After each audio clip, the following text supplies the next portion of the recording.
Hello students, आज के lecture में हम लोग डिस्कस करने जा रहे हैं सम स्टैंडर्ड फंक्शन का कुछ हॉट टाइप्स। लास्ट लेक्चर में हम लोग टोटल 6 स्टैंडर्ड फंक्शन देखे थे और उन फंक्शंस का domain range as a machine discussion देखे थे। फिर फंक्शन का ग्राफ ड्रॉ किए थे और फंक्शन के ग्राफ के हेल्प से फंक्शन का डोमेन और रेंज फाइंड किए थे।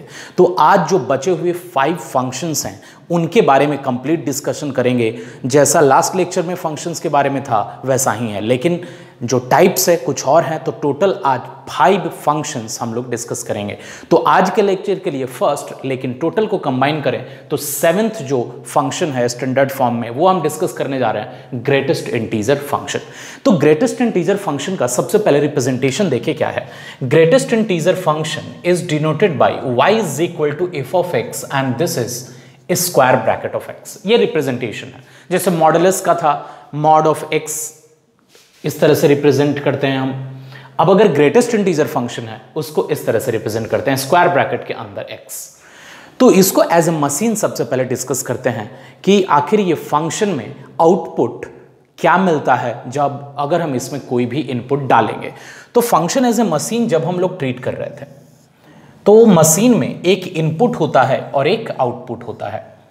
तो हम यहां पे x को इनपुट सेलेक्ट करते हैं, दैट इज इनपुट, और y आउटपुट होता है। तो अब ये machine, it means greatest integer of function, greatest integer function किस तरह का मशीन है तो समझना, कंसंट्रेट करोगे। ग्रेटेस्ट इंटीजर मशीन करता क्या है कि अगर हम इसमें कोई भी इनपुट डालते हैं तो वो इनपुट डालने के बाद जो आउटपुट मिलता है वो आउटपुट हमेशा एक इंटीजर होता है। इंटीजर, तो वो कैसे इंटीजर डिसाइड करता है उसके बारे में सुनो। अगर हम इनपुट में कुछ भी डालेंगे तो आउटपुट में जो हमको मिलता है that is the integral value less than और equal to input. Integral value less than और इक्वल टू आउटपुट के इक्वल होता है। तो that is equal to integral value less than और इक्वल टू इनपुट। अगर हम इसमें कोई भी इनपुट डाल देंगे तो इनपुट डालने के बाद अगर वो इनपुट इंटीजर है, इंटीजर मतलब कंप्लीट नंबर दैट में बी पॉजिटिव और नेगेटिव, तो अगर वो इंटीजर है तो आउटपुट में सेम टू सेम वही इंटीजर मिल जाएगा। क्योंकि इस मशीन का काम क्या है, आउटपुट में इंटीजर प्रोड्यूस करना। अगर हम इनपुट में ही इंटीजर डालेंगे तो ये मशीन उन सारे इनपुट के साथ कुछ भी ऑपरेशन परफॉर्म नहीं करता, डायरेक्ट आउटपुट में इनपुट मिल जाता है। लेकिन अगर इनपुट जो डाल रहे हैं अगर वो इंटीजर नहीं डाल रहे हैं तो इंटीजर नहीं डालेंगे तो इस मशीन का काम क्या है कि वो आउटपुट में हमेशा इंटीजर प्रोड्यूस करना। तो अगर इनपुट में इंटीजर नहीं डालेंगे तो आउटपुट में क्या मिलेगा, तो इनपुट का जस्ट लेस देन जो इंटीजर है, जस्ट लेस देन कहने का मतलब अगर हम इनपुट में 2.3 डाल दिए तो 2.3 से छोटा बहुत सारे इंटीजर है, लेकिन उन सारे इंटीजर्स में हम बात करें तो 2 सबसे बड़ा है। कंसंट्रेट करना, अगर हम x is equal to -3, -2, -1, 0, 1, 2, 3 etcetera, मतलब ये जो नंबर है, ये कलेक्शन है, ये सारा का सारा इंटीजर्स के लिए है। अगर हम इनपुट में कोई भी इंटीजर डाल दें तो greatest integer of x, it means जो आउटपुट है वो आउटपुट x के इक्वल रहेगा। मतलब जो हम इनपुट में डाले हैं वही आउटपुट में मिल जाएगा अगर वो इंटीजर रहेगा। लेकिन अगर x का वैल्यू इंटीजर नहीं है तो suppose when x is equal to 2.3, तो x इज इक्वल टू 2.3, तो इसका ग्रेटेस्ट इंटीजर वैल्यू क्या होगा वो समझना। तो 2.3 का ग्रेटेस्ट इंटीजर वैल्यू 2.3 के इक्वल में तो कोई इंटीजर नहीं है, मतलब 2.3 खुद इंटीजर नहीं है। तो अगर ये इंटीजर नहीं है तो 2.3 से छोटा इंटीजर क्या है, तो 2.3 से छोटा इंटीजर बहुत सारा है। तो greatest integer of 2.3 is the greatest integer among all integers less than 2.3। तो 2.3 से लेस जितने भी इंटीजर हैं उन इंटीजर्स में 2 सबसे बड़ा है। तो अगर हम 2.3 से छोटा इंटीजर लिखें, 2.3 से छोटा इंटीजर, तो समझ सकते हो 2, 1, 0, -1, -2, ये इंफिनिटी तक जाएगा। लेकिन इन सारे इंटीजर्स में 2 सबसे बड़ा है। इस कारण से इस फंक्शन का नाम होता है ग्रेटेस्ट इंटीजर फंक्शन। मतलब जो हम इनपुट डाल रहे हैं वो इनपुट अगर इंटीजर नहीं है तो उस इनपुट के लेस देन, इट मींस उस इनपुट से छोटा बहुत सारे इंटीजर्स होंगे। अब उन छोटे इंटीजर्स में जो सबसे बड़ा होगा वही आउटपुट में हमको मिलने वाला है। इसका मतलब इसका आउटपुट हमको 2 मिलेगा। तो तुम समझ सकते हो कि अगर हम इनपुट में इंटीजर डालते हैं तो आउटपुट में सेम इनपुट के इक्वल मिल जाता है। लेकिन अगर हम इनपुट में इंटीजर नहीं डालेंगे तो उस इनपुट के जस्ट लेस देन 2 इंटीजर होगा, उससे जस्ट छोटा। ऐसे छोटा तो बहुत सारे इंटीजर है, दिख रहा होगा, लेकिन उससे जस्ट क्लोजेस्ट में जो छोटा इंटीजर है वही आउटपुट में मिलने वाला है। तो इस तरह से तुम समझ सकते हो कि आउटपुट में हमेशा एक इंटीजर मिलेगा, क्योंकि इस मशीन का काम ही है कि आउटपुट में हमेशा इंटीजर प्रोड्यूस करना। तो आउटपुट में जब इंटीजर मिलेगा इसका मतलब इस फंक्शन का रेंज हमेशा collection of integer, it means z होगा। z और i रिप्रेजेंट करते हैं इंटीजर के कलेक्शन को, तो रेंज z होगा। अब अगर हम डोमेन की बात करें तो डोमेन इज व्हाट? तो domain is the collection of inputs for which output is defined. तो collection of input for which output is defined, तो हम यहां क्या देखते हैं, अगर इनपुट में हम कोई भी रियल नंबर पुट कर देंगे तो आउटपुट में तो हमको इंटीजर मिलेगा ही। ऐसा तो नहीं है कि अगर हम कोई रियल नंबर पुट करें इसमें तो आउटपुट नहीं मिलने वाला है, सबके लिए आउटपुट मिलने वाला है। तो इनपुट के वो सारे कलेक्शन जिसके लिए आउटपुट डिफाइंड हो, आउटपुट रियल हो, वो कलेक्शन डोमेन होता है। इट मींस यहां पे इस फंक्शन का डोमेन एक कलेक्शन ऑफ रियल नंबर होगा। तो समझ सकते हो ये कैसे आया। तो इस तरह से इसका हम डोमेन लिख सकते हैं रियल नंबर। तो डोमेन और रेंज मिल गया। अब हम इसका ग्राफ ड्रॉ करेंगे और ग्राफ के हेल्प से इसका डोमेन और रेंज समझने की कोशिश करेंगे। तो ये बहुत इंपॉर्टेंट है, ये जस्ट पहली बार है, तो ये बाद में तुमको प्रॉब्लम ना हो उसके लिए वीडियो को पॉज करके नोट डाउन कर लेना। अभी हम इसका ग्राफ डिस्कस करेंगे। तो अगर सब लोग नोट डाउन कर लिए हो तो अब देखना। तो अब ग्राफ के लिए हम कुछ और वैल्यू सेलेक्ट करते हैं, कंसंट्रेट करोगे। अगर हम x का वैल्यू 0 और 1 के बीच में रखें, x का वैल्यू 0 और 1 के बीच में, यहां पे 0 इंक्लूड कर रहे हैं, 1 इंक्लूड नहीं कर रहे हैं, तो ग्रेटेस्ट इंटीजर ऑफ x का वैल्यू, मतलब इसके बीच में 0, 0.1, 0.2 ऐसे और भी डेसिमल में है लेकिन रैंडम लिख रहे हैं, और 1 से छोटा, मतलब 1 नहीं है, 1 से छोटा लाइक 0.99 इस तरह से। तो इन सारे नंबर्स को अगर हम यहां पे x के बदले पुट करेंगे तो डेफिनेट है ये खुद इंटीजर तो है नहीं, 0 इंटीजर है। तो अगर हम यहां 0 पुट करेंगे तो आउटपुट में 0 मिल जाएगा क्योंकि 0 इंटीजर है। लेकिन इन सारे नंबर्स के लिए अगर हम यहां पे x का वैल्यू ये सारा नंबर पुट कर दें तो उससे छोटा, इट मींस इन सबसे छोटा जो इंटीजर है वो 0 है। इट मींस आउटपुट में 0 मिलने वाला है। तो 0 के लिए भी आउटपुट 0 मिलेगा, और फिर इन सारे number, it means all the real number greater then 0 और लेस देन 1 के लिए भी 0 मिलेगा। इसका मतलब for any real number greater than और equal to 0 and less than 1 के लिए आउटपुट हमेशा 0 मिलेगा, ये समझ सकते हो। फिर उसी तरह अगर हम x का वैल्यू 1 और ग्रेटर देन और equal to 1 and less than 2 रखें, ये समझना क्यों 1 को इंक्लूड कर रहे हैं, 2 को इंक्लूड नहीं कर रहे हैं।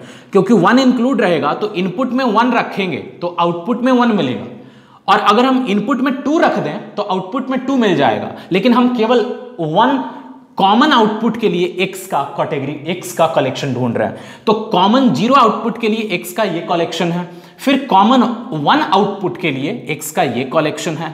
उसी तरह अगर x का वैल्यू 2 से ग्रेटर देन और इक्वल टू लेस देन 3 रहे तो इसके लिए कॉमन आउटपुट 2 मिलेगा। उसी तरह x अगर ग्रेटर देन और इक्वल टू 3 है, लेस देन 4 है, तो कॉमन आउटपुट 3 मिलेगा।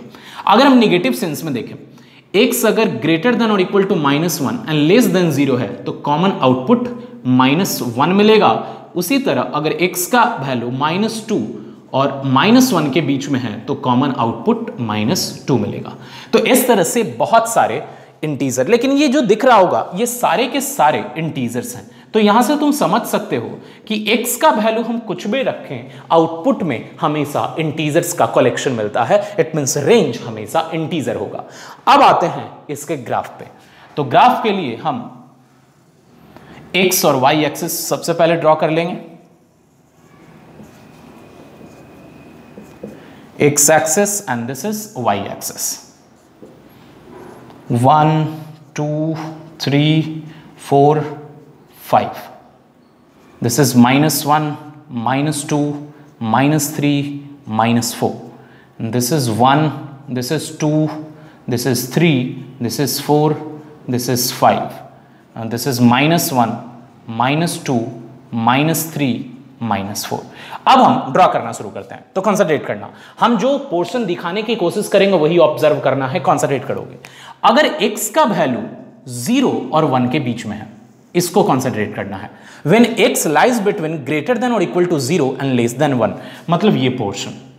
तो x का वैल्यू 0 और 1 के बीच में है तो y का वैल्यू 0 है, ये y के लिए है। तो जब y का वैल्यू 0 है, इसका मतलब x एक्सिस से हमेशा वो 0 डिस्टेंस पे रहेगा, और 0 डिस्टेंस पे रहने का मतलब है कि वो x एक्सिस पे लाई करेगा। तो when x is in the interval greater than or equal to 0 and less than 1, y is equal to 0। तो जो ग्राफ का पोर्शन है वो यहां से लेकर के वो यहां तक रहेगा। समझना, ये वैकेंट हम दिखा रहे हैं, ये पोर्शन। तो यहां से ये पोर्शन, ये समझना, ये डिनोट कर रहा है when x lies between 0 and 1। तो x lies between 0 and 1, it means y axis से सेपरेशन 0 और 1 के बीच में रहेगा। तो ये सारे पॉइंट का जो y एक्सिस से सेपरेशन है वो 0 और 1 के बीच में है। 1 इंक्लूड नहीं है तो यहां वैकेंट दिखाए हैं, 0 इंक्लूड है यहां डार्क दिखाए हैं। अब उसके लिए करेस्पॉन्डिंग y का वैल्यू 0 है, तो y का वैल्यू 0 मतलब x एक्सिस पे वो कंप्लीट ग्राफ होना चाहिए, तो x एक्सिस पे है तो ये हो गया। उसी तरह नेक्स्ट समझना, when x lies between 1 and 2, when x lies between 1 and 2, this portion the value of y is equal to 1, तो value of y is equal to 1 यहां से यहां तक, ये समझ सकते हो। x का वैल्यू अगर 1 और 2 के बीच में है तो x 1 2 के बीच में है तो y का वैल्यू 1 है, तो y का value 1, it means x axis से ये कंप्लीट पोर्शन का डिस्टेंस 1 के इक्वल होगा। उसी तरह when x lies between 2 and 3, y is equal to 2, when x lies between 2 and 3, y is equal to 2, it means यहां पे होगा। अब इसी को तुम सेम वे में प्रोसीड करते चले जाओ तो ये तुमको ग्रेटेस्ट इंटीजर फंक्शन का ग्राफ मिल जाएगा। अब उसी तरह से लेफ्ट में आते हैं, इट मींस नेगेटिव वाला, x lies between -1 and 0, ये वाला। तो -1 and 0 ये वो होगा, तो y का वैल्यू -1 होता है, तो यहां से होगा y का वैल्यू -1, तो ये। फिर इसी तरह x का वैल्यू -2 और -1 के बीच में है, -2 और -1 के बीच में है, y का वैल्यू -2 है, तो -2 है तो नीचे चले जाएंगे तो यहां से होगा। तो इस तरह से हम ग्रेटेस्ट इंटीजर फंक्शन का ग्राफ ड्रॉ कर सकते हैं। तो अब ग्राफ के हेल्प से तुमको डोमेन और रेंज चाहिए। तो डोमेन का मतलब क्या है कि all the x coordinate of the graph. तो एक्स कोऑर्डिनेट पे जितने भी पॉइंट हैं उनका, सॉरी ग्राफ पे जितने भी पॉइंट हैं उनका एक्स कोऑर्डिनेट चाहिए। तो तुम देख रहे होगे वाई एक्सिस से लेफ्ट डायरेक्शन में ये ग्राफ इन्फिनिटी तक जा रहा है और राइट में भी इन्फिनिटी तक जा रहा है। इट मींस ऐसा कोई एक्स का वैल्यू नहीं है जो एक्स इन सब में ग्राफ पे कहीं पे लाई नहीं करता। जितना भी रियल नंबर है वो सारा रियल नंबर कहीं ना कहीं इन सारे ग्राफ पे लाई कर जाता है। तुम देखते होगे 0 to 1 मिल गया यहां, फिर 1 to 2 यहां मिल गया, फिर 2 to 3 यहां मिल गया, एक्स के लिए बात कर रहे हैं, फिर यहां से मिल गया 3 to 4, 4 to 5। इसका मतलब एक्स का सारा वैल्यू तो इसमें इंक्लूडेड ही है। तो इस तरह से हम डोमेन बोल सकते हैं इसका रियल नंबर। अब रेंज, तो रेंज हम यहां से लिखे थे इंटीजर। अब कॉन्सेंट्रेट करना, रेंज का मतलब होता है collection of y coordinate of all the points lying on the curve. तो इस कर्व पे अगर हम बात करें तो इन सब का वाई कोऑर्डिनेट 0 है। इट मींस ये y इज इक्वल टू 0 है लाइन पे सारे y कोऑर्डिनेट 0 हैं, इस लाइन पे सारा y कोऑर्डिनेट 1 है, इस पे y कोऑर्डिनेट 2 है, इस पे y कोऑर्डिनेट 3 है, इस पे y कोऑर्डिनेट 4 है, यहां पे y कोऑर्डिनेट -1 है, ये y is equal to -2, y is equal to -3, y is equal to -4। तो देख रहे होगे कि y कोऑर्डिनेट का कलेक्शन कंप्लीट इंटीजर्स है, इट मींस जो रेंज है इस फंक्शन का इंटीजर होगा। तो ये था ग्रेटेस्ट इंटीजर फंक्शन का कंप्लीट एक्सप्लेनेशन। अगर तुम ग्रेटेस्ट इंटीजर फंक्शन समझ जाओगे तो स्मॉलेस्ट इंटीजर फंक्शन समझना बहुत आसान होगा। तो पहले ये ड्रॉ कर लो और हम इसी में थोड़ा चेंज करके तुमको स्मॉलेस्ट इंटीजर फंक्शन बताएंगे। तो ये ड्रॉ कर लो सब लोग। नेक्स्ट हम लोग देखते हैं स्मॉलेस्ट इंटीजर फंक्शन। तो जस्ट कॉन्सेंट्रेट करना, अभी हम इसमें कुछ चेंजेस किए हैं, हम इसको एक एक करके एक्सप्लेन करते हैं। तो स्मॉलेस्ट इंटीजर फंक्शन का जो रिप्रेजेंटेशन है y is equal to f of x and this is smallest integer function of x। इसमें क्या है, जस्ट स्क्वायर ब्रैकेट के नीचे वाला जो डैश सिंपल होता है इस तरह का, ये नहीं रहेगा और ये इसका रिप्रेजेंटेशन है। इसको हम लोग स्मॉलेस्ट इंटीजर फंक्शन बोलते हैं, जस्ट रिप्रेजेंटेशन के लिए यूज किया गया। अब इस केस में इस मशीन का काम क्या है, x तो इनपुट होता है। अब इस मशीन का काम क्या है कि अगर हम इनपुट में इंटीजर देंगे तो ये अब भी आउटपुट में इंटीजर ही देगा। ग्रेटेस्ट इंटीजर में भी यही था कि अगर हम इनपुट में इंटीजर डालते थे तो आउटपुट में इंटीजर मिलता था। स्मॉलेस्ट इंटीजर फंक्शन में भी अगर इनपुट इंटीजर है तो आउटपुट इंटीजर मिलेगा, लेकिन अगर इनपुट इंटीजर नहीं है तो इस टाइम आउटपुट में क्या मिलेगा वो चेंज है। तो अगर इनपुट में इंटीजर नहीं है तो उसके लिए हमको आउटपुट में मिलेगा इंटीग्रल वैल्यू, जो यहां पे ग्रेटेस्ट इंटीजर में लेस देन था, अब वहां से मिलेगा ग्रेटर देन और इक्वल टू। तो अगर ग्रेटर देन और इक्वल टू कहने का मतलब, अगर इनपुट इंटीजर है तो आउटपुट में इक्वल टू इनपुट मिल जाएगा, लेकिन अगर इनपुट इंटीजर नहीं है तो आउटपुट में integral value greater than input मिलेगा। तो अगर हम बात करें integral value greater than input की, तो सपोज अगर हम x का वैल्यू 2.4 ले लेते हैं, तो यहां से स्मॉलेस्ट इंटीजर फंक्शन का वैल्यू 2.4 से बड़ा बहुत सारा इंटीजर है। तो 2.4 से बड़ा बहुत सारा इंटीजर है, लेकिन जस्ट बड़ा कौन सा इंटीजर है, तो वो 3 है। तो इट मींस ये 3 रहेगा। तो ये जस्ट बड़ा, तो इसका मतलब 2.4 से बड़ा इंटीजर अगर हम बात करें, 2.4 से बड़ा वो 3 है, 4 है, 5 है, 6 है, लेकिन उन सब में सबसे छोटा कौन है, 3 है। तो इसीलिए इसका नाम है स्मॉलेस्ट इंटीजर फंक्शन। क्योंकि कई बार कंफ्यूजन होता है कि हम यहां लिखे हैं स्मॉलेस्ट और यहां लिख रहे हैं ग्रेटर देन और इक्वल टू, लेकिन ग्रेटर देन और इक्वल टू इनपुट होता है, लेकिन उन ग्रेटर इंटीजर्स में जो सबसे छोटा है वो 3 है, that's why it is called smallest integer function. तो अब इसकी बात करना, अगर x का वैल्यू 1 और 2 के बीच में रहे, लास्ट टाइम तुमको दिख रहा होगा यहां हम 1 को इंक्लूड किए थे लेकिन 2 को नहीं किए थे, यहां चेंज है। इसका रीजन समझना क्या है। अगर हम यहां 1 को इंक्लूड कर लेंगे तो 1 का आउटपुट 1 रहेगा क्योंकि वो इंटीजर है। अब 1 से बड़ा अगर हम कोई भी आउटपुट ले लें जैसे 1.2, तो उसका स्मॉलेस्ट इंटीजर फंक्शन वैल्यू वो हो जाएगा 2। तो इसका मतलब हम 1 को इंक्लूड करेंगे तो इसके लिए ग्रेटेस्ट इंटीजर का जो कॉमन वैल्यू है ये कॉमन नहीं रहेगा। तो अब हम यहां 1 से हटा करके 2 रखते हैं, तो अब इसके लिए जो आउटपुट है हमेशा 2 मिलेगा। तुम समझ सकते हो रीजन। x का वैल्यू 1 और 2 के बीच में कुछ भी रख लो, अगर 2 रखेंगे तो आउटपुट 2 मिलेगा, और 1 से बड़ा कुछ भी रखेंगे 1.1, 1.2, 1.3, 1.4, तो उन सब का स्मॉलेस्ट इंटीजर फंक्शन वैल्यू हमेशा 2 मिलेगा। तो अब इस तरह से 2 और 3 के बीच में देखें तो तुम समझ सकते हो, यहां से 3 मिलेगा, यहां से 4 मिलेगा, इसके लिए 1, फिर इसके लिए 0, फिर इसके लिए -1। तो अब तुम लोग खुद से इसका ग्राफ ड्रॉ करने की कोशिश करो, खुद से।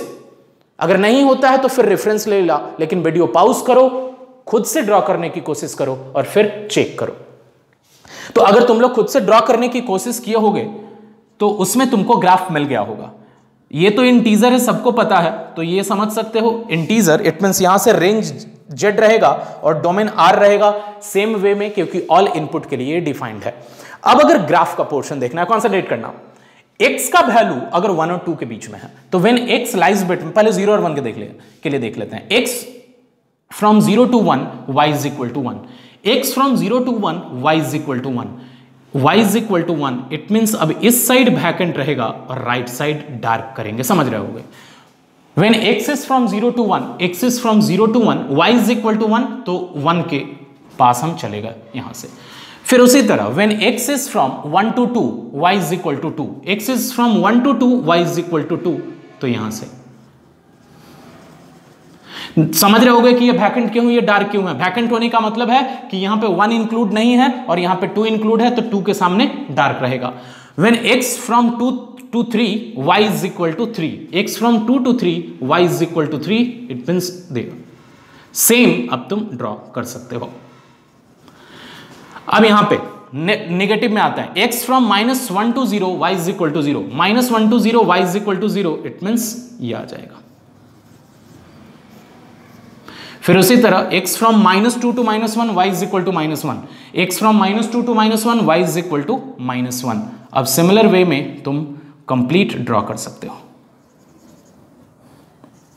तो यहां से जो ग्राफ मिला तुम देख रहे होगे कि अगेन डोमेन ये लेफ्ट में इंफिनिटी तक जाएगा, राइट में लेफ्ट में -इन्फिनिटी तक जाएगा, राइट में इन्फिनिटी तक जाएगा, it means domain is complete real number. Range के लिए the collection of y coordinate, तो इस लाइन पे कंप्लीट y कोऑर्डिनेट 0 रहेगा, यहां 1, फिर यहां 2, फिर यहां y कोऑर्डिनेट 3, फिर इसके लिए 4, फिर यहां y is equal to -1, y is equal to -2, y is equal to -3।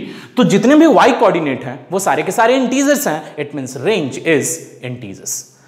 तो इस तरह से देख रहे होगे कि greatest integer function, smallest integer function दोनों अप्रॉक्सीमेटली एक तरह का है, लेकिन ऐसा भी नहीं है कि सेम है, लेकिन समझने में दोनों एक जैसा है। तो एक समझोगे तो दूसरे में थोड़ा चेंज करके तुम आसानी से उसको याद रख सकते हो। ग्राफ बैठ के रटने की जरूरत नहीं होती, जस्ट तुमको मीनिंग पता है, ये लॉजिक क्रिएट करने आता है कि ये कैसे क्रिएट किया जा रहा है, तुम ग्राफ खुद से ड्रॉ कर सकते हो। क्योंकि जब कैलकुलस पढ़ोगे इन सब का फंक्शंस का बहुत इंपॉर्टेंस होता है। जब फंक्शन में आएगा 11th में ही थोड़ा बहुत कैलकुलस पढ़ना है, डिटेल में तो 12th में पढ़ना है, तो इन सब का यूज तुमको मिलेगा कैलकुलस में। इसलिए ये स्टैंडर्ड फंक्शन का ग्राफ वगैरह, डोमेन, रेंज सबको अच्छे से पता होना चाहिए। तो अब हम नेक्स्ट डिस्कस करेंगे एक्सपोनेंशियल फंक्शन। तो नेक्स्ट जो 2 फंक्शन हम लोग डिस्कस करेंगे, exponential function and logarithmic function, वो दोनों एक दूसरे से रिलेटेड होता है। लेकिन उसके पहले हम एक और फंक्शन डिस्कस कर लेते हैं जो ग्रेटेस्ट इंटीजर फंक्शन से रिलेटेड होता है, वो है फ्रैक्शनल पार्ट फंक्शन। उसका भी बहुत इंपॉर्टेंस है, वो हम लोग डिस्कस करते हैं। ये सब लोग अच्छे से ड्रॉ कर लोगे। तो नेक्स्ट फंक्शन हम लोग डिस्कस करने जा रहे हैं फ्रैक्शनल पार्ट फंक्शन। लेकिन फ्रैक्शनल पार्ट फंक्शन को समझने के लिए एक और मैथमेटिक्स का बेसिक टर्म है, उसको पहले समझते हैं क्योंकि यहाँ पे यूज होने वाला है। तो सब लोग डेसिमल नंबर के बारे में समझते होंगे, किसी नंबर को डेसिमल में लिखा जाता है। लेकिन स्टैंडर्ड फॉर्म में डेसिमल नंबर को कैसे रिप्रेजेंट किया जाता है, हो सकता है कई लोगों को नहीं पता हो, तो हम वो एक्सप्लेन कर रहे हैं। जैसे मान लो कोई पॉजिटिव डेसिमल नंबर है, पॉजिटिव, तो पॉजिटिव डेसिमल नंबर अगर 2.3, 4.2, 1.596, 24.342 इस तरह से नंबर हो, तो ये ऑलरेडी स्टैंडर्ड फॉर्मेट में है। स्टैंडर्ड में ये एग्जैक्टली नहीं बोलते, मतलब डेसिमल में है तो ये स्टैंडर्ड है। साइंटिफिक नोटेशन की बात नहीं कर रहे हैं, वो अलग होता है। लेकिन स्टैंडर्ड में पॉजिटिव ऑलरेडी अपने स्टैंडर्ड में होता है। लेकिन मेन जो हमको डिस्कस करना है वो नेगेटिव नंबर को हम स्टैंडर्ड में कैसे डिनोट करते हैं। अगर मेरे पास है सिंपल -1.2, अगर इसको स्टैंडर्ड में रिप्रेजेंट करना है तो इसको रिप्रेजेंट करने का टेक्निक क्या है वो समझना। इसमें हम डेसिमल के बाद क्या लिख रहे हैं, डेसिमल के बाद यहाँ पे 0.2 है। तो कई बार हम ये समझते हैं कि डेसिमल के बाद 0.2 है तो इसका फ्रैक्शनल पार्ट जो है वो 0.2 है। फ्रैक्शनल मतलब जो डेसिमल के बाद है 0.2 है, लेकिन ऐसा नहीं है, कंसंट्रेट करना।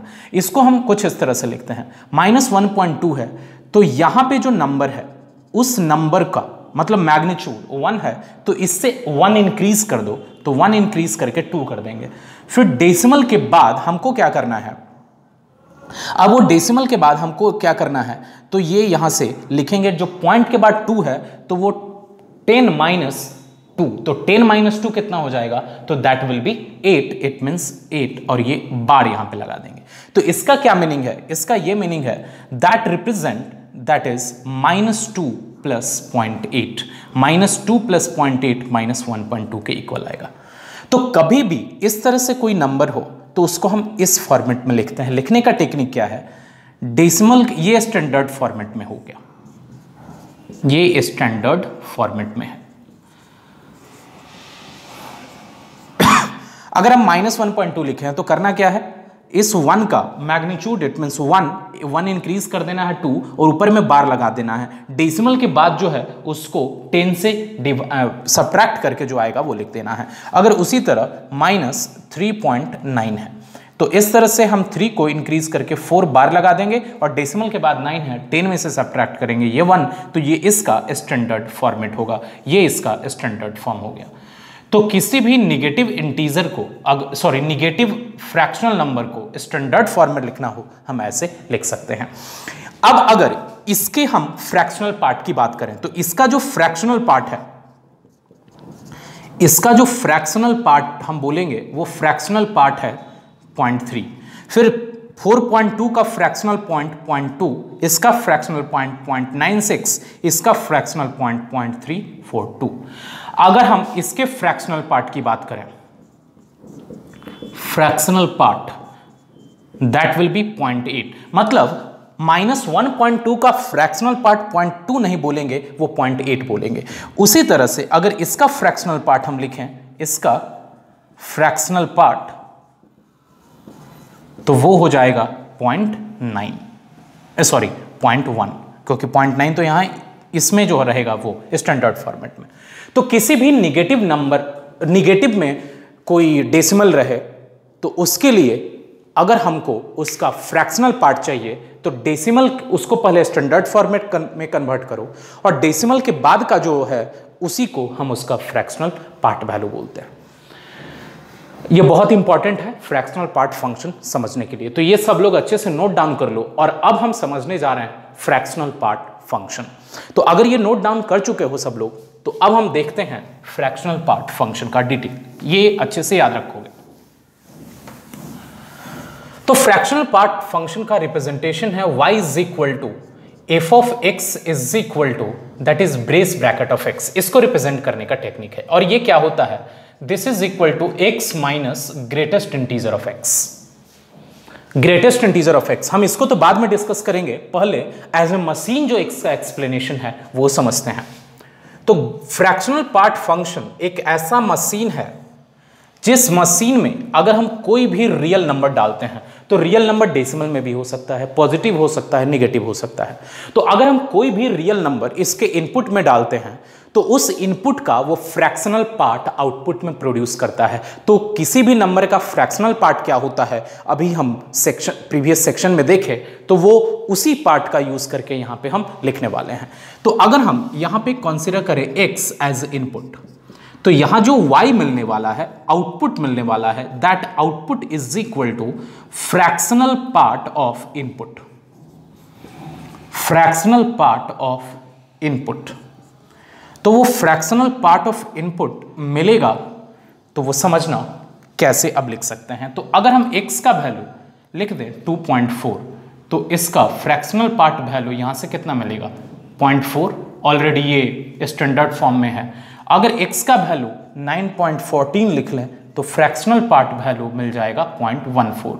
अगर हम x का वैल्यू -2.4 लिख लें तो इसका फ्रैक्शनल पार्ट वैल्यू क्या होगा, तो दैट विल बी -2.4, निगेटिव में है तो डेसिमल के बाद इट मींस इसको हम क्या लिख सकते हैं स्टैंडर्ड में 3 बार एंड 0.4 है तो 4 को 10 से माइनस करेंगे 6, तो यहां से आ जाएगा इसका 0.6। उसी तरह अगर इसका लिखना है x इज इक्वल टू -9.14, तो इसमें अगर -9 है तो इसको हम 10 बार करेंगे और डेसिमल के बाद जो 14 है तो अब 10 में से तो 14 सब्ट्रैक्ट होगा नहीं, तो अगर डेसिमल के बाद 2 डिजिट है तो अब हम 100 से सब्ट्रैक्ट करेंगे। तो 100 से अगर 14 को सब्ट्रैक्ट करेंगे तो उससे आएगा 86। इट मींस यहां से जो फ्रैक्शनल वैल्यू आएगा, फ्रैक्शनल पार्ट वैल्यू, वो 0.16 आएगा। तो इट मींस ये तुम देख सकते हो कि फ्रैक्शनल पार्ट वैल्यू डायरेक्टली हम कैलकुलेट कर लिए। अब इसका क्या मीनिंग है, तो अब इसी चीज को इसके थ्रू एक्सप्लेन किया गया। तो समझना, अगर x इज इक्वल टू 2.4 है तो अगर हम 2.4 का greatest integer fractional part value इसके हेल्प से कैलकुलेट करें तो क्या आएगा 2.4 माइनस ग्रेटेस्ट इंटीजर ऑफ 2.4, तो 2.4 माइनस 2.4 का greatest integer value, it mean just उससे छोटा इंटीजर, तो 2 होगा, तो दैट विल बी 0.4। सेम आ गया। एक तो हम डायरेक्ट बताया तुमको कैसे कैलकुलेट करते हैं, और इसके थ्रू जो तुमको बुक में एक्सप्लेनेशन मिलेगा यही मिलेगा, तो वो भी समझ लो वो क्या होता है, तो दैट इज 0.4। फिर उसके बाद अगर हम यहां से 9.14 का लिखें, तो 9.14 के लिए 9.14 माइनस ग्रेटेस्ट इंटीजर ऑफ 9.14, तो that is equal to 9.14 minus 9 is equal to 0.14, तो ये मिल गया। उसी तरह से अगर हम लिखें यहां से -2.4 का, तो -2.4 का -2.4 माइनस ग्रेटेस्ट इंटीजर ऑफ -2.4, तो अब यहां से हम लिखें तो -2.4 माइनस, तो -2.4 का ग्रेटेस्ट इंटीजर वैल्यू -3 होगा, क्यों -2.4 से जस्ट छोटा इंटीजर चाहिए, तो छोटा नेगेटिव में -3 हो जाएगा, तो इसका वैल्यू होगा -3, तो ऑलरेडी एक पहले से माइनस लगा है, तो +3, 3 माइनस 2.4 दैट इज 0.6, तुम समझ सकते हो, यहां से आया। तो अब यहां से इसके थ्रू कैसे फाइंड किया डायरेक्ट, वो मिल गया, और जो मेन डेफिनेशन है इस फॉर्मेट में, वहां से भी हम 0.6 वाला, अगर इसका फाइंड करना है खुद से करके देखना, नहीं हो तब रेफरेंस लेना, -9.14, तो that is -9.14 minus greatest integer of -9.14, तो दैट इज -9.14 प्लस -9.14 का ग्रेटेस्ट इंटीजर -10 होगा, that will be +10, 10 minus 9.14 that will be 0.86, वो हमको मिला। तो इस तरह से तुम समझ सकते हो कि अगर किसी भी इनपुट के लिए अगर हमको आउटपुट चाहिए, तो आउटपुट उस इनपुट में प्रेजेंट फ्रैक्शनल वैल्यू होगा, और फ्रैक्शनल वैल्यू कैसे फाइंड करते हैं ये तो डायरेक्ट देखे, और फिर इस मेथड के थ्रू भी देखे।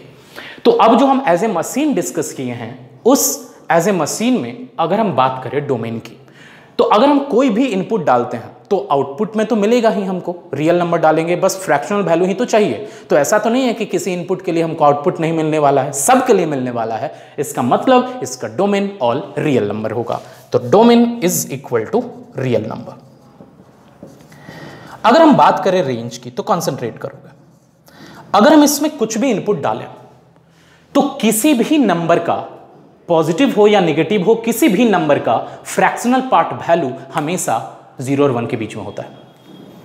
ये तुम समझते होगे, क्योंकि अगर डेसिमल के बाद है तो डेसिमल के बाद वाला नंबर ऐसे ही 1 से छोटा होता है, अगर डेसिमल के बाद कुछ नहीं है तो 0 तो है at least, it means fractional part value minimum 0 हो सकता है और मैक्सिमम 1 से छोटा हो सकता है, और 1 से छोटा इट मींस उसका कोई लिमिट नहीं है, तो मिनिमम तो 0 होगा लेकिन लेस देन 1 रहेगा। इसका मतलब कि फ्रैक्शनल पार्ट वैल्यू का आउटपुट हमेशा 0 और 1 के बीच में लाई करेगा, ये आसानी से समझ सकते हो। तुम कोई भी बड़ा से बड़ा वैल्यू x के इक्वल रख के देखो, तुमको वहां से जो फ्रैक्शनल वैल्यू मिलेगा वो हमेशा 0 और 1 के बीच में रहेगा। तो अब एक और इंपॉर्टेंट है कि 0 कब मिलेगा और नन 0 कब मिलेगा, क्योंकि इसमें 0 और 1 के बीच में एक होता है वैल्यू 0 एंड दूसरा होता है 0 to 1, इट मींस 0 to 1। तो 0 तब मिलेगा जब हम इनपुट में इंटीजर डालते हैं, तो इनपुट में अगर कोई भी इंटीजर डालोगे तो उसमें तो फ्रैक्शनल पार्ट होगा ही नहीं, क्योंकि इंटीजर का मतलब है कंप्लीट नंबर, डेसिमल पार्ट नहीं होता।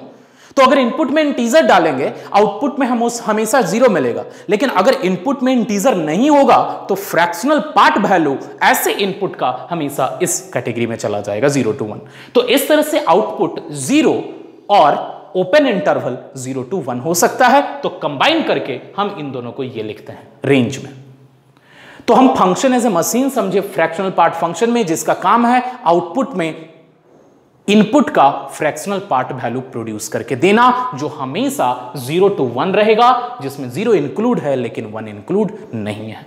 तो अब हम मोस्ट इंपॉर्टेंट इसका ग्राफ देखेंगे। याद रखना हमेशा y का वैल्यू आउटपुट हमेशा 0 और 1 के बीच में होगा, जहां 0 इंक्लूड होता है 1 इंक्लूड नहीं होता है। तो अब इसका ग्राफ देखते हैं। पहले ये जरूर ड्रॉ कर लोगे क्योंकि बाद में फ्रैक्शनल पार्ट समझने में आसान होगा। तो अब देखते हैं फ्रैक्शनल पार्ट फंक्शन का ग्राफ। कॉन्सेंट्रेट करना, अगर इनपुट कुछ भी हो, आउटपुट हमेशा 0 और 1 के बीच में होने वाला है। हम डिस्कस कर चुके हैं, जहां 0 इंक्लूड होता है और 1 इंक्लूड नहीं होता। तो अगर x का वैल्यू 0 to 1 है, तो अगर x का वैल्यू 0 to 1 है, तो ऐसे केस में y का वैल्यू x के इक्वल होगा। समझ सकते हो, अगर x का वैल्यू 0 to 1 है तो y का वैल्यू x के इक्वल होगा। सोचो, अगर हम x का वैल्यू 0 रख लें तो y का वैल्यू 0 मिलेगा, x का वैल्यू 0.1 रख लें, y का वैल्यू इसमें फ्रैक्शनल पार्ट 0.1 ही है, x का वैल्यू 0.2 रख लें, y का वैल्यू 0.2 मिलेगा। इसका मतलब जब x 0 और 1 के बीच में लाई करेगा तो ऐसे केस में y x के इक्वल होगा। तो 0 और 1 के बीच के लिए जो ग्राफ का पोर्शन है just like y is equal to x होगा, और y is equal to x graph कुछ ऐसा होता है। तो ये graph y is equal to x, यहां पे वैकेंट दिखाना होगा क्योंकि 1 इंक्लूड नहीं है, 0 इंक्लूड है, तो ये डार्क होगा। उसी तरह अगर x का वैल्यू 1 और 2 के बीच में हो तब भी y का वैल्यू, जब x का वैल्यू 1 और 2 के बीच में हो तब भी y का वैल्यू 0 और 1 के बीच में रहेगा। समझ सकते हो क्यों? अगर x का वैल्यू 1 रहा तब y का, अगर x का वैल्यू 1 रहा तब तो y 0 हो जाएगा। समझ सकते हो, 1 माइनस 1 में कोई फ्रैक्शनल पार्ट नहीं होता, 0 होता है। अगर 1.2 होता तो फ्रैक्शनल पार्ट 0.2 होता। तो इसका मतलब कि अगर x का वैल्यू, कंसंट्रेट करना, अगर x का वैल्यू 1 हुआ वो 0 हो जाएगा आउटपुट, लेकिन उसके बाद x का वैल्यू 1.2 हुआ तब y का वैल्यू, ठीक जैसे 1.2 यहां, तो अब यहां से जो ग्राफ तुमको मिलने वाला है वो just like this one. y का वैल्यू अगेन 0 और 1 के बीच में होने वाला है, मैक्सिमम 1 इंक्लूड नहीं होना है, यहां पे वैकेंट दिखा रहा है। अगेन अगर x का वैल्यू 2 और 3 के बीच में हुआ, y का वैल्यू 0 और 1 के बीच में, तो 2 और 3 अगर x का वैल्यू हुआ तो y का वैल्यू 0 और 1 के बीच में। तो अब सिमिलर वे में तुम इसको रिपीट कर सकते हो।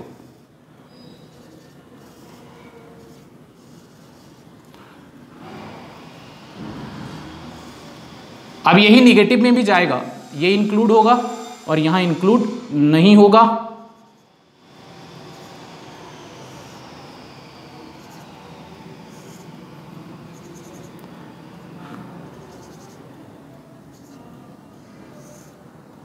ऐसे तुम लेफ्ट में इन्फिनिटी तक जा सकते हो, राइट में इन्फिनिटी तक जा सकते हो। तो अब इस फंक्शन का डोमेन पूछें, तो डोमेन मतलब ये ग्राफ का जितना भी पोर्शन है x coordinate complete real number होगा, क्योंकि इधर माइनस इन्फिनिटी तक जाएगा, इधर प्लस इन्फिनिटी तक जाएगा, तो वो कंप्लीट रियल नंबर है। जैसे ये देख लो, इसमें अगर हम बात करें तो ये रिप्रेजेंट कर रहा है, ये जो इंटरवल है वो रिप्रेजेंट कर रहा है फॉर एक्स फ्रॉम 0 to 1, फिर ये जो इंटरवल है फॉर 1 to 2, फिर ये जो ग्राफ का पोर्शन है एक्स कोऑर्डिनेट की केवल बात कर रहे हैं, ये एक्स कोऑर्डिनेट है, फिर ये जो इंटरवल है वो रिप्रेजेंट कर रहा है 2 to 3, फिर ये इंटरवल 3 to 4। तो उसी तरह से अगर तुम इन सबको कंबाइन कर दोगे, उसी तरह ये जो इंटरवल है ये रिप्रेजेंट कर रहा है -1 to 0, ये इंटरवल रिप्रेजेंट कर रहा है -2 to -1। तो इन सबको अगर कंबाइन कर दो, इट मींस कंबाइन करने का मतलब इंटरसेक्शन कर दो, इंटरसेक्शन नहीं, यूनियन कर दो। तो यूनियन करोगे तो इधर इन्फिनिटी इधर इन्फिनिटी, तो सबका जो यूनियन है, इन सबका union of all intervals is equal to -infinity to +infinity, that is equal to real number. तो डोमेन रियल नंबर हो गया। अब रेंज, तो देख रहे होगे कि रेंज इट मींस ग्राफ का पोर्शन 0 से शुरू होकर के वो 1 तक जाता है, जिसमें 1 इंक्लूड नहीं होता, तो रेंज 0 to 1 होगा, ये सेम इंटरवल। तो इस तरह से हम इसका ग्राफ ड्रॉ किए और इसका डोमेन और रेंज देखे। ये बहुत इंपॉर्टेंट है फ्रैक्शनल पार्ट फंक्शन, लेकिन इंपॉर्टेंट क्या है, वो एग्जाम के लिए, स्कूल के एग्जाम के लिए इंपॉर्टेंट नहीं है, उसमें कभी आएगा नहीं, और जनरल बहुत सारे टेक्स्ट बुक में ये फ्रैक्शनल पार्ट फंक्शन दिया भी नहीं गया। एनसीईआरटी में तो बिल्कुल भी नहीं दिया गया, एनसीईआरटी में तो केवल 7 ही दिया गया ग्रेटेस्ट इंटीजर तक, लेकिन उसका जो बाकी तुम एंट्रेंस एग्जाम दोगे उसमें ये सारे फंक्शंस, जो 11 फंक्शंस हैं वो तुमको पढ़ने हैं, इसलिए हम यहाँ पे डिस्कस कर रहे हैं।